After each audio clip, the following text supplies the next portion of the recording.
तो इस क्वेश्चन में एक इंजन है, उसकी एफिशिएंसी 24% है और जब ये एफिशिएंसी मेजर करने के लिए एक्सपेरिमेंट कंडक्ट किया गया था, तो एक्सपेरिमेंट कंडक्ट करने के बाद देखा गया कि 4% फ्यूल लीक हो रहा था।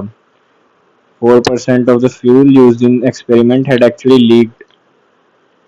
तो अब उसके बाद हमें एफिशिएंसी फाइंड करनी है इफ इंजन में लीक ना होता। सो देखते इसे कैसे करेंगे। So efficiency is equal to work output by energy supplied लिख सकता हूँ। सो जो एक पर्टिकुलर इंजन का वर्क आउटपुट होता है वो तो सेम रहता है, क्योंकि इधर इस क्वेश्चन में भी एक लाइन है, इसे ध्यान से देखना। Experiment running the engine at constant throttle. So engine constant throttle पे रन हो रहा है, तो मतलब उसका वर्क आउटपुट सेम है। सो कोई भी इंजन है, इमेजिन कर लो कि कार का इंजन है या बाइक का इंजन है या फिर एयरक्राफ्ट का इंजन है, उसे एक पर्टिकुलर थ्रोटल पे एक पर्टिकुलर वर्क आउटपुट के लिए डिजाइन किया जाता है। तो फ्यूल सप्लाई इंजन में होती रहेगी, फ्यूल बर्न होता रहेगा और वो उतना वर्क आउटपुट जनरेट करता रहेगा। देन तो एफिशिएंसी इन फर्स्ट केस 24/100 लिख सकता हूँ मैं, क्योंकि 24% एफिशिएंसी थी। तो 24/100 equal to work output by energy, जो एनर्जी सप्लाई की गई। अब क्योंकि टैंक में लीकेज थी, ये सपोज करो ये फ्यूल टैंक है, इधर फ्यूल भरा हुआ है और फिर इस फ्यूल टैंक से आगे फ्यूल जा रहा है इंजन की तरफ, वहां पे बर्न होगा और इंजन रन होगा। तो इनिशियली इस टैंक में लीकेज थी, तो यहाँ से फ्यूल लीक हो रहा था। तो जब लीकेज थी तो ज़्यादा फ्यूल कंज्यूम हो रहा होगा, क्योंकि इंजन को तो उतना पर्टिकुलर फ्यूल चाहिए ही रन करने के लिए उस वर्क आउटपुट पे, लेकिन साथ में फ्यूल लीक भी हो रहा है, तो उस पर्टिकुलर वर्क आउटपुट को देने के लिए वो ज़्यादा फ्यूल कंज्यूम होगा इस टैंक से, क्योंकि इधर भी जाएगा फ्यूल और लीक भी हो रहा होगा। तो हम देखेंगे कि उस पर्टिकुलर वर्क आउटपुट के लिए ज़्यादा फ्यूल कंज्यूम हो रहा है। But in second case fuel कम कंज्यूम होगा, क्योंकि लीकेज तो हमने बंद कर दिया है। लीकेज हमने बंद कर दिया तो फ्यूल कम कंज्यूम होगा। So in second case E dash में लिख लेता हूँ एफिशिएंसी और equal to work output by energy supplied in second case. अब वर्क आउटपुट तो उतना ही रहेगा उस पर्टिकुलर इंजन के लिए, लेकिन अब फ्यूल कम कंज्यूम होगा क्योंकि लीकेज को मैंने रोक दिया है। तो पहले क्या था कि 4% फ्यूल लीक हो रहा था, 4% of fuel use in experiment had actually leaked.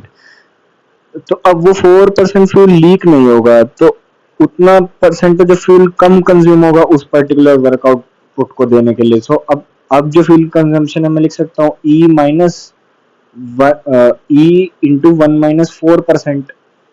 सो इसको मैं ओपन करूंगा तो ई इंटू 1 - 4/100 और साथ में एक 100 मल्टीप्लाई होगा, क्योंकि मैं एफिशिएंसी को परसेंटेज में कैलकुलेट करूंगा ई डैश को। सो अब इसे ओपन करने के बाद W out, let me change the colour, W out by E और डिनोमिनेटर में ये 96/100 बचेगा। सो ये डब्ल्यू आउट बाय ई को तो मैं इस एक्सप्रेशन से डब्ल्यू आउट बाय ई की वैल्यू पुट कर दूंगा नीचे वाले एक्सप्रेशन में, जो कि है 24/100। तो इधर डाला 24/100 और डिनोमिनेटर में था 96/100 और ये 100 मल्टीप्लाई किया परसेंटेज के लिए। सो अब बचेगा मेरे पास 100/4 which is equal to 25, and so 25% efficiency is the answer. अब बढ़ते हैं हमारे सेकंड प्रॉब्लम की तरफ। सो इन दिस प्रॉब्लम एक ब्लॉक है हमारे पास इंक्लाइन के ऊपर। अब ये ब्लॉक स्लाइडिंग शुरू करेगा और स्लाइड करते करते ये रुक जाएगा। ऐसा क्यों हो रहा है इस प्रॉब्लम में एक्सप्लेन किया हुआ है। This strange behaviour is due to the coefficient of friction that is here proportional to the distance slid by block। मतलब पहले इस ब्लॉक में जीरो डिस्टेंस स्लाइड किया था तो कोफिशिएंट ऑफ फ्रिक्शन जीरो था, फिर धीरे धीरे जब ये ब्लॉक स्लाइड करेगा तो कोफिशिएंट ऑफ फ्रिक्शन बढ़ता जाएगा, तो फ्रिक्शनल फोर्स भी बढ़ता जाएगा। तो वो फ्रिक्शनल फोर्स अब इस ब्लॉक की मोशन की अपोजिट डायरेक्शन में एक्ट कर रहा है, तो इस ब्लॉक को रोक देगा, ऑब्वियस ही चीज है। So at a particular instant ये ब्लॉक रुक जाएगा। So mu is directly proportional to distance लीड दिया हुआ हमें, तो मैं लिख सकता हूँ म्यू इक्वल टू के एस। देन इनिशियली जब डिस्टेंस जीरो था तो फ्रिक्शन जीरो था, फिर जब डिस्टेंस बढ़ेगा, जब ब्लॉक स्लाइड करेगा डिस्टेंस बढ़ेगा तो फ्रिक्शन फोर्स बढ़ता जाएगा। अब हमें फाइंड आउट करना है velocity, maximum velocity find out करनी है हमें। तो मैक्सिमम वेलोसिटी कब होगी? मैक्सिमम वेलोसिटी तब होगी जब friction force equal to M G sine theta होगा। इस ब्लॉक पे दो फोर्स लग रहे हैं, M G sine theta down down incline and friction उसके अपोजिट डायरेक्शन में। तो initially M G sine theta is greater than friction, क्योंकि फ्रिक्शन जीरो से शुरू हुआ है, वो धीरे धीरे बढ़ रहा है, तो इनिशियली तो M G sine theta friction से ज्यादा होगा। फिर और इस ड्यूरेशन के टाइम ब्लॉक की वेलोसिटी बढ़ती जाएगी क्योंकि एक्सेलरेशन नीचे की डायरेक्शन में होगी, तो ब्लॉक की वेलोसिटी बढ़ती जाएगी। फिर एक पॉइंट आएगा जब M G sine theta friction के इक्वल हो जाएगा, तो उस पॉइंट के बाद M G sine theta less than friction होगा। तो M G sine theta downwards act कर रहा है, फ्रिक्शन अपवर्ड्स एक्ट कर रहा है इंक्लाइन प्लेन पे।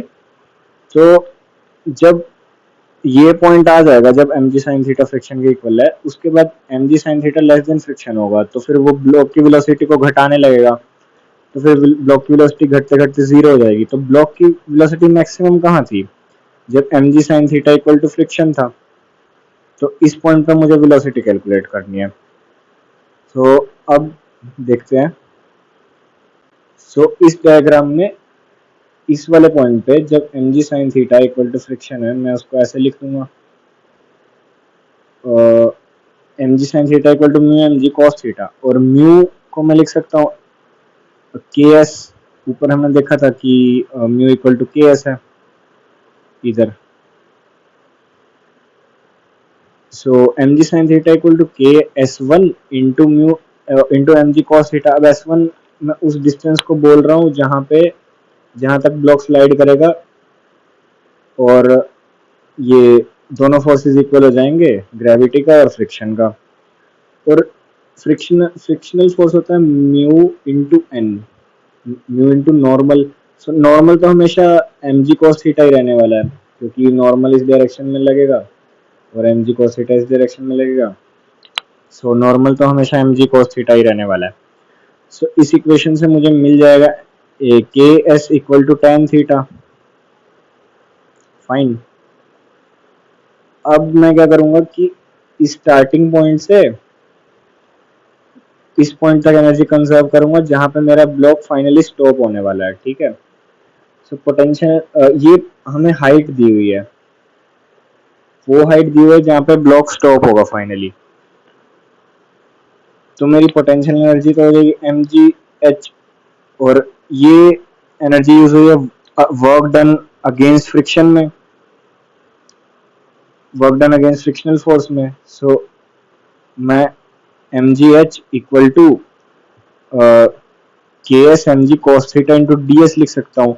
ये तो स्मॉल वर्क है, K S M G cos theta into D S small work है। अब मैं सीधा तो इधर लिख नहीं सकता कि ऐसे मैं नहीं लिख सकता कि वर्क डन ऑफ फ्रिक्शन होगा mu M G cos theta into S, जैसे हम बाकी प्रॉब्लम में करते हैं, क्योंकि फ्रिक्शनल फोर्स चेंज हो रहा है हर एक मोमेंट पे, जैसे जैसे डिस्टेंस बढ़ रहा है तो फ्रिक्शनल फोर्स चेंज हो रहा है, तो मुझे वर्क डन निकालने के लिए इंटीग्रेट करना पड़ेगा। अब ये force at a certain distance होगा K S M G cos theta, और स्मॉल डिस्प्लेसमेंट डी एस है, तो मैं इसे इंटीग्रेट कर दूंगा तो मुझे वर्क डन अगेंस्ट फ्रिक्शन मिल जाएगा। और जीरो से एस थ्री तक इंटीग्रेट करूंगा, एस थ्री है ये टोटल डिस्टेंस जहाँ पे ब्लॉक स्टॉप हो रहा है। So M G H equal to K M G cos theta S square integrate करने के बाद, और लिमिट से जीरो से एच बाय साइन थीटा तक। सो इसे ओपन करने के बाद M G H equal to K M G cos theta by two into H square by sine square theta. और इसे सिंप्लीफाई करने के बाद क्योंकि एम जी और एम जी कैंसिल आउट हो जाएंगे और ये वाला एच जो यहाँ लेफ्ट हैंड साइड पे था राइट हैंड साइड पे ये एच स्क्वायर था, तो एक एच कैंसिल हो जाएगा तो मुझे मिल जाएगा K H cos theta equal to two sine square theta. अब मैं क्या करूँगा कि मुझे मैक्सिमम वेलोसिटी निकालनी है और मैक्सिमम वेलोसिटी निकालने के लिए मुझे वेलोसिटी का एक्सप्रेशन चाहिए होगा। उस वेलोसिटी एक्सप्रेशन को जनरेट करने के लिए मैं स्टार्टिंग पॉइंट से इस वाले पॉइंट तक एनर्जी कंजर्व करवा दूंगा, क्योंकि इस वाले पॉइंट पे तो मुझे वेलोसिटी निकालनी है जहाँ पे ये frictional force equal to M G sine theta था, वहीं पे वेलोसिटी मैक्सिमम थी, तो वहां तक मैं स्टार्टिंग पॉइंट से वहां तक एनर्जी कंजर्व कर दूंगा तो मुझे मैक्सिमम वेलोसिटी मिल जाएगी। सो अब मैं अपनी सेकंड कंजर्वेशन ऑफ एनर्जी की इक्वेशन को लिखूंगा। So M G S one sine theta, ये कैसे आया,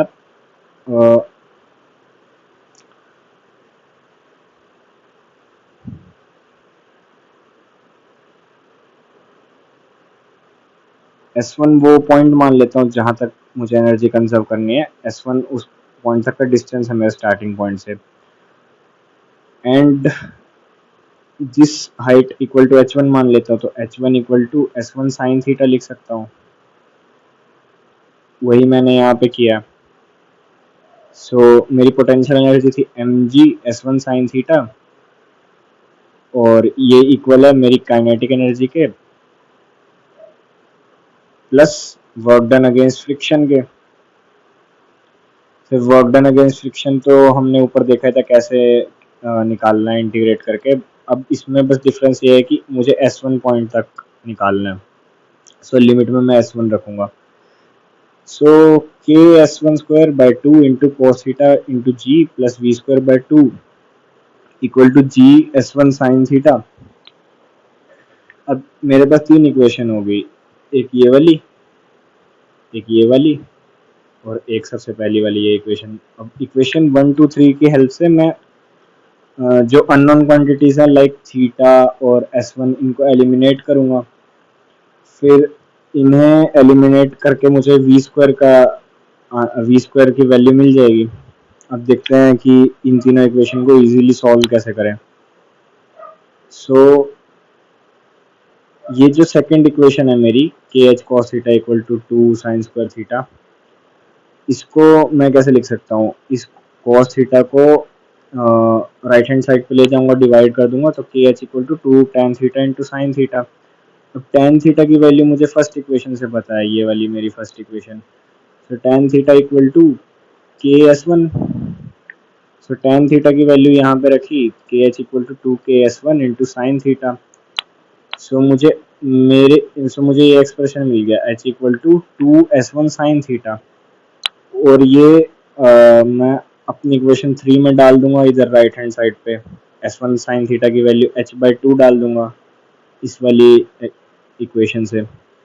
सो राइट हैंड साइड पे जी एच बाई टू है। अब मुझे बस इस टर्म को सिंप्लीफाई करना है, K S one square by two into cos theta into ji.